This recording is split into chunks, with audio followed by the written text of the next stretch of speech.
En nuestra época, las relaciones entre las personas van ofreciendo ciertos rasgos que incluyen dificultades que llegan incluso a violencias extremas. La dimensión vincular es propia de nuestra condición de personas y además de ser esencial a esta condición, siempre ha sido problemática. Voy a ocuparme de algunas afirmaciones que son muy frecuentes en nuestro tiempo. Una de las primeras afirmaciones es de índole holística. Se suele decir, se suele postear que pertenecemos a un universo que es una especie de totalidad en la cual todos los entes, todos los seres, incluidos nosotros que pertenecemos a esta totalidad, estamos esencialmente conectados. En todo caso, cierto modelo occidental individualista pone al individuo como un ser que puede estar y que puede concebirse a sí mismo como separado del resto de los seres, porque tiene las posibilidades intrínsecas para desplegarse, realizarse, llegar a un bienestar, ser autocompleto y autosuficiente en la búsqueda de sí mismo y en la realización en su vida. Esta es una especie de manera errónea de concebir las cosas según esta posición holística que afirma que todas las entidades de esta totalidad divinizada del universo, todas las entidades de este universo divinizado están esencialmente conectadas. Bueno, lo que tengo para decir respecto de esto es que, por un lado, cuando consideramos que un ser tiene verdadera identidad, es un verdadero otro respecto de todos los demás seres que ese ser en particular no es, esa otredad intransferible, esa intransferibilidad de su propia identidad, que es correlativa a esta otredad esencial, implica una dignidad, implica que ese ser es irreemplazable, es irrepetible. La intransferibilidad de su otredad y de su identidad ponen a esta dignidad como la expresión de una separación respecto de todo lo que no es este ser en particular que estamos considerando. Entonces, hay una separación real entre los seres si es que cada ser tiene su propia identidad y es un verdadero otro. Ahora, esto no es erróneo, no es fatal. Ya vamos a ver que no lo es. En segundo lugar, se critica desde esta posición holística, a la cual estoy yo criticando y estoy fundamentando por qué, según la cual todo está conectado, diciendo que hay una exacerbación del individualismo, como ya lo dije al principio, y que esto es una manera errónea. Ahora, una de las voces que también se alientan en nuestro tiempo es considerar que el individuo es autocompleto. O sea, por un lado se critica el individualismo y por otro lado hay expresiones del tipo no busques afuera porque todo está dentro de ti. Tú eres una imagen de la divinidad, que es la totalidad del universo, y por lo tanto, el universo como totalidad divina te habita, y tú eres divino como el universo. La totalidad está en miniatura, en ti. Por lo tanto, tú eres ya completo. Y otra vez se renueva esta frase que yo mencionaba, no busques afuera, porque todo ya está en ti. Tú tienes todas las condiciones, las herramientas, las capacidades, el poder personal suficiente para llegar a un bienestar que es ilimitado y que solo depende de ti.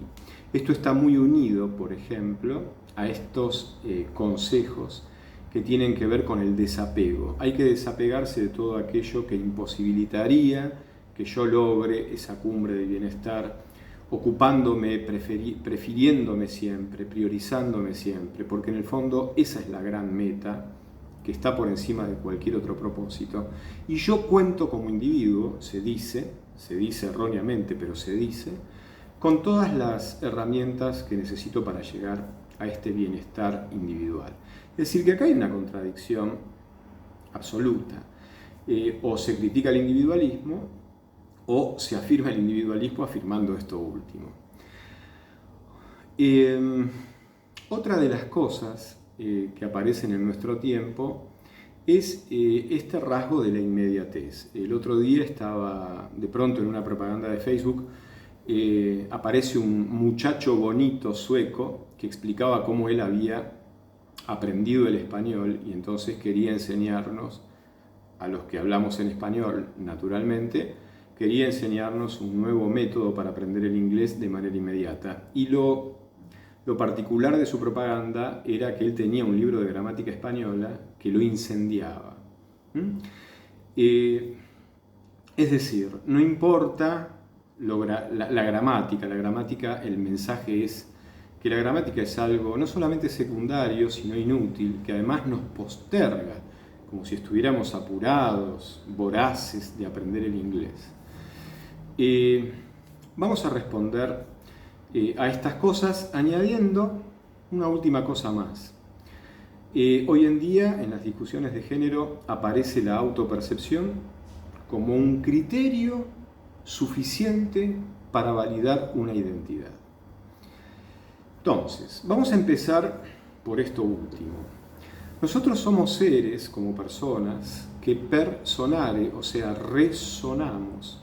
Somos una identidad subsistente relacional, o una relación que subsiste idéntica a sí misma en el devenir a lo largo de todas sus experiencias, pero como es una subsistencia relacional, está abierta a vincularse con la realidad, con los demás, intelectualmente, volitivamente y libremente. Por lo tanto, es una identidad que permanece en sí misma, idéntica a sí misma, pero esta identidad es dinámica, se puede profundizar o se puede deteriorar, incluso se puede autodestruir.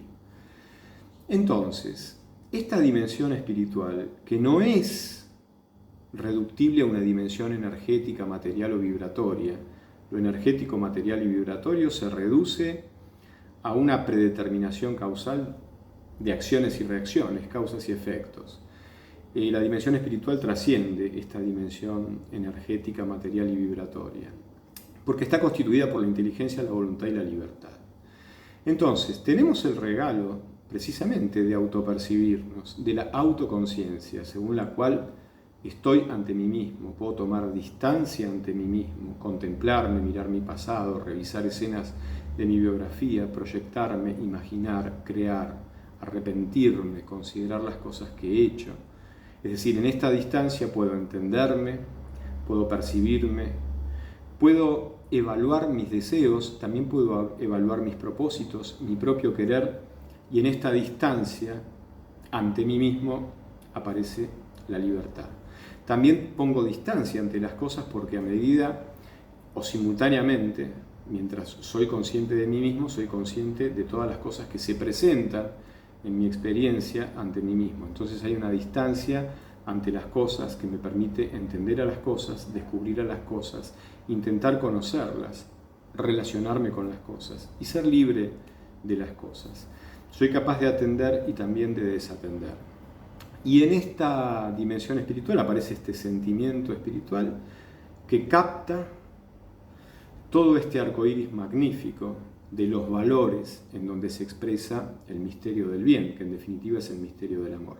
Entonces, en la autopercepción tengo el regalo de mi autoconciencia. Ahora, esta autopercepción tiene que poder dialogar primeramente con las percepciones de los demás y además tiene que poder dialogar con el ser mismo, que está como telón de fondo, revelándose como telón de fondo oculto en cada uno de los seres del mundo, de los cuales tengo constancia y con los cuales puedo tener vivencias, experiencias. Es decir,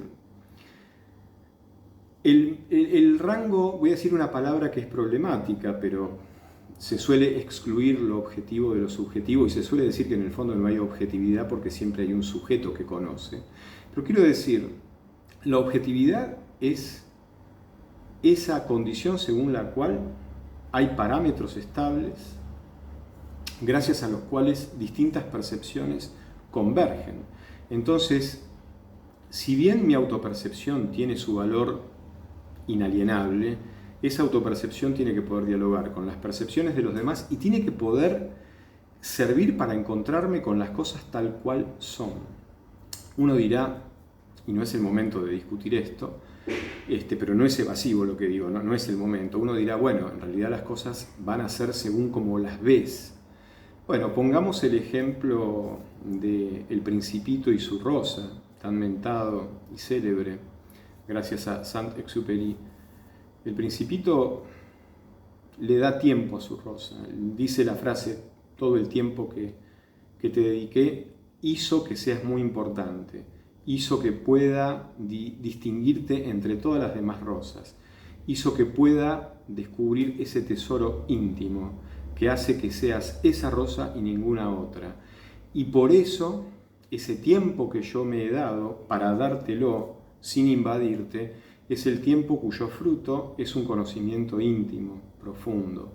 Hay un vínculo permanente, hay una especie de para siempre que se ha forjado en la paciencia, en la permanencia, no en la impermanencia, en la permanencia, en la libertad, en la ofrenda de mi tiempo para poder descubrir, dejarme invitar por la rosa para descubrirla en su especificidad, en su singularidad, en su peculiaridad que es intransferible, es de ella y de ningún otro ser, no solamente de ninguna otra rosa. Quiere decir que en esta separatividad que hay entre una rosa y un muchacho, la libertad obra la posibilidad del encuentro. Y en ese encuentro, esta separatividad se muestra como condición de posibilidad de la libertad, que porque ama, porque se ofrenda, porque dedica su tiempo, porque no invade, porque respeta, descubre y es participada en la intimidad de esa rosa. Con lo cual, la separatividad es una condición de posibilidad de la libertad y sobre todo de la libertad que ama y que crea de verdad los encuentros. Y hace que dos cosas separadas se encuentren y paradójicamente puedan ser más profundamente sí mismas gracias al encuentro que aisladas y sin encontrarse. El otro ejemplo es musical. Podemos tener una partitura con las notas de la partitura, dice un do sostenido, no dice un mi bemol. Esa partitura remite a un compositor, ese compositor tiene muchas obras, el pianista puede recorrer sus obras para captar el estilo singular de ese compositor, estudiar el contexto en que esa obra fue hecha y por supuesto que va a tocar la obra y va a interpretarla desde todo su entendimiento, desde su sensibilidad, desde su técnica, desde sus manos. Pero habrá buenas y malas interpretaciones. Las interpretaciones buenas serán aquellas que realmente revelan un aspecto que la obra guarda y permite. Y las interpretaciones malas van a ser las interpretaciones en las cuales no aparece la obra como tal. La obra no aparece de una única manera posible, pero no aparece de cualquier manera, que es muy diferente. Entonces, esto significa que, digamos, dos seres se pueden encontrar, se pueden conocer y profundamente en un vínculo cuando hay ofrenda, cuando hay libertad, cuando hay una apertura. El encuentro es la categoría que necesita de la separatividad para que el encuentro sea la expresión moral más alta de una libertad que elige ofrendarse para encontrarse, pudiendo no elegir eso, pudiendo elegir lo contrario, porque el misterio de nuestra libertad lo que dice es que así como podemos elegir el bien, no hay bien que nos incline y nos predetermine. Podemos elegir el mal e incluso no aludiendo a un buen motivo. Podemos elegir el mal por el mal mismo a sabiendas que estamos eligiendo el mal y que no nos respalda ningún buen motivo ni ninguna buena razón para poder elegirlo. Así que, digamos, tenemos que distinguir lo que está ensamblado orgánicamente, que está ensamblado predeterminadamente. Yo puedo admirar esa inteligencia que resuena en un organismo viviente donde cada parte tiene una función que es solidaria con las funciones que desempeñan las demás partes solidariamente para la conservación y hasta la promoción y el crecimiento del todo, que es el organismo viviente considerado en su totalidad. Pero ese ensamble está predeterminado, ahí ya hay una inteligencia, hay un sentido, que la misma lógica que subyace a ese organismo se basta a sí misma para explicar por qué ese organismo está funcionando bien. Yo no necesito de la enfermedad para explicar lo sano, porque la misma lógica de lo sano en articulación y sentido se basta a sí misma para explicarse a sí misma. Entonces, esto está en la naturaleza, esto es del orden de la naturaleza. Ahora, lo que yo acabo de decir tiene que ver con el orden del espíritu. La libertad se ofrece y decide hacerse disponible para un encuentro, para complementarse y perfeccionarse gracias al otro, con toda la novedad que tiene el otro, disponiéndose para el encuentro, igual que el otro se dispone. Pero esto es una decisión que no es necesaria, podría la libertad haber decidido lo contrario. Entonces tiene una expresión del bien trascendente. Entonces, esto para explicar lo de la separatividad, que en realidad es condición de posibilidad de testimoniar y realizar el bien en el nivel más trascendente posible, que es el bien que realiza una libertad. Lo de la autopercepción ya lo indiqué. Esta dicotomía entre, por un lado, condenar el individualismo y, por otro lado, decirle a través de programas de desarrollo personal a alguien que él es un reflejo de la totalidad, que todo está en él y que además tiene todas las posibilidades para llegar al bienestar pleno, hasta ilimitado se suele decir, sin necesitar de nada más que de sí mismo. Entonces, acá hay muchas contradicciones y estas contradicciones de alguna manera orientan, en realidad desfiguran la orientación que nosotros tenemos hacia nosotros mismos, considerándonos a nosotros mismos, y por supuesto nos desorientan cuando nos queremos vincular con los demás. Entonces creo que cuando estamos pensando en un vínculo con otro, tenemos que saber, como explicaba Platón en el Fedro, que en la mayoría de los casos lo inmediato es una especie de hechizo recíproco. En el Fedro Platón decía que los personajes, el amante y el amado, el amante estaba enamorado del amado, y el amado amaba al amante, pero en realidad no lo amaba tal o por lo que el amante era. Lo que amaba del amante era el reflejo que el amante en su mirada le daba de sí mismo al amado, porque ese reflejo de alguna manera cumplía el ideal con que el amado se miraba y se consideraba a sí mismo. Bueno, supongamos que la relación sea de reciprocidad.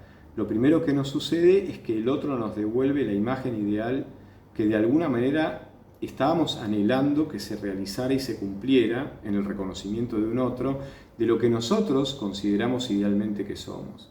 Ahora, por supuesto que esto es lo primero y lo inmediato, y por supuesto que para conocer a un otro hay que dar un paso dentro de este umbral de la incertidumbre, y hay una cierta experimentación que es totalmente legítima y es irreemplazable. Pero hay que tener en consideración que estamos relacionándonos con una persona, que esa persona es un tesoro, que tiene una dignidad, cuya dignidad en realidad tiene que ver con la promesa que existe en cualquier bebé que nace, porque el hombre es capaz de actos maravillosos, y no hay ningún acto, por terrible que sea, que invalide esa promesa que sigue estando viva en el corazón de cualquier persona, por feo, malo o terrible que haya sido el hecho que esa persona haya cometido. Esto es un desafío para nosotros, es un desafío intelectual y sobre todo es un desafío emocional aceptarlo. Entonces,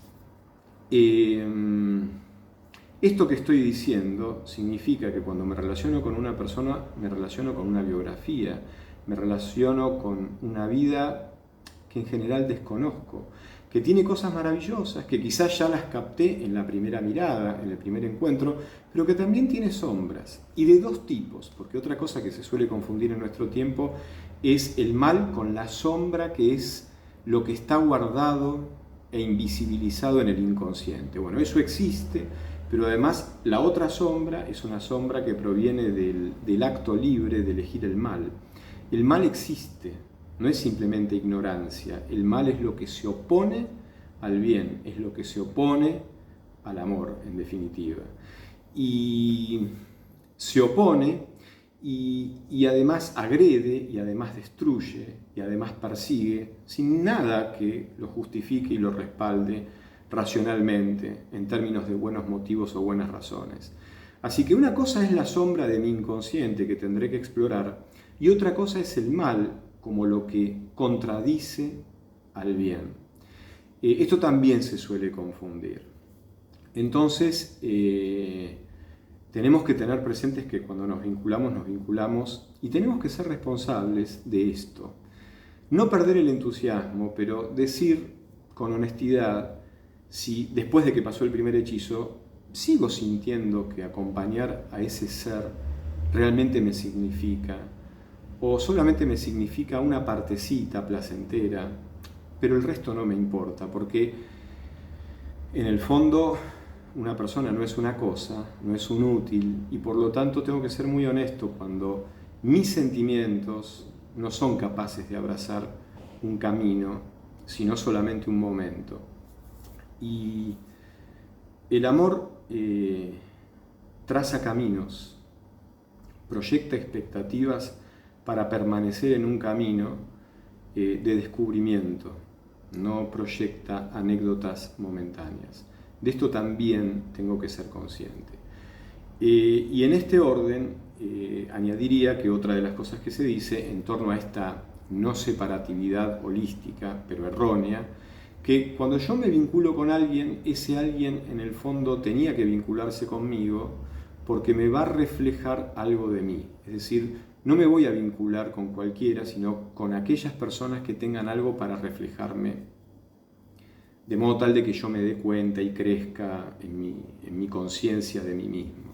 Bueno, esto muchas veces se puede usar de manera absurda. Digamos, yo estoy caminando por la calle, doblo la esquina y de pronto me cruzo con alguien que me roba o me quiere apuñalar. Tendría que pensar que me tenía que encontrar con ese alguien porque ese alguien está reflejando en su acto criminal algo criminal que está en mí. Bueno, esto es absurdo porque porque estamos fundamentalmente separados, nos encontramos a través del amor y además estamos separados y cada uno es responsable de sus propios actos. Yo puedo ser totalmente inocente y es fortuito ese encuentro, y lo que está haciendo esa persona conmigo no está hablando de mí, está hablando de esa persona. En todo caso puedo decir que una persona con sus actos habla de mí si yo mantengo un vínculo que tiene cierta consistencia, cierta durabilidad, cierto espectro de matices, con muchas experiencias vividas, con mucho compartido. Pero no todos, serán algunos rasgos de esas acciones de ese otro que hablarán del vínculo que mantiene conmigo, pero fundamentalmente lo sano es pensarnos como personas que somos responsables cada una de sí misma. Y una puede ser totalmente inocente y el acto oscuro del otro no es que está reflejando necesariamente algo oscuro de la persona que recibe la agresión o ese acto oscuro. Esa persona puede ser absolutamente inocente porque estamos fundamentalmente separados para que el encuentro sea amoroso y libre. Entonces, cuando tenemos en cuenta estas cosas, seguramente vamos a poder detenernos. En vez de apurarnos para estudiar inglés rápido, despreciando la gramática, la gramática es la lógica subyacente desde la cual se edifican las posibilidades de un lenguaje. Justamente para poder hacer un uso más profundo, más expresivo, más creativo, más original de un lenguaje, lo que tengo que saber es cuál es la lógica subyacente desde la cual ese lenguaje se constituye. O sea, tengo que aprender gramática. Si la gramática fuera la gramática de un lenguaje matemático, abstracto, algebraico, cuanto más conozca los axiomas, los postulados, las definiciones, los términos primitivos y ciertos teoremas fundamentales, yo voy a estar en condiciones de descubrir nuevas propiedades, demostrar nuevos teoremas. Del mismo modo, si conozco con cierta delicadeza la gramática castellana, podré escribir, describir, poetizar de una manera más creativa y más original y mostraré esa potencialidad secreta que tenía ese lenguaje. Así que, digamos, la gramática tiene ese valor insustituible. Por eso creo que lo que nos alienta es detenernos, demorarnos, entre comillas, porque en el fondo nos tenemos que hacer cargo de la seriedad que implica vincularnos con alguien y de la honestidad que le debemos a ese alguien. Si no podemos abrazarlo No en lo que nos subyuga inmediatamente, eso es fácil, sino en todo el 90% del iceberg que se esconde en ese alguien y que a lo mejor necesita alguien que de verdad lo ame y se sienta nombrado a título personal para acompañar esa vida, porque esa vida a su vez nombra cosas fundamentales de la propia vida. Tenemos que poder hacernos cargo de estas cosas. Y creo que si nos hacemos y nos respetamos primeramente, abiertamente, con libertad, sin temor, pero con esta seriedad que no es ceño fruncido, expresión de amargura y resentimiento y resignación ante la vida, sino esta seriedad que es libre, que es alegre, pero que es responsable porque se puede comprometer. Cuando podemos hacernos cargo de estas cosas, creo que eliminamos muchos márgenes de violencia. Muchas gracias, amigos, y nos estamos viendo.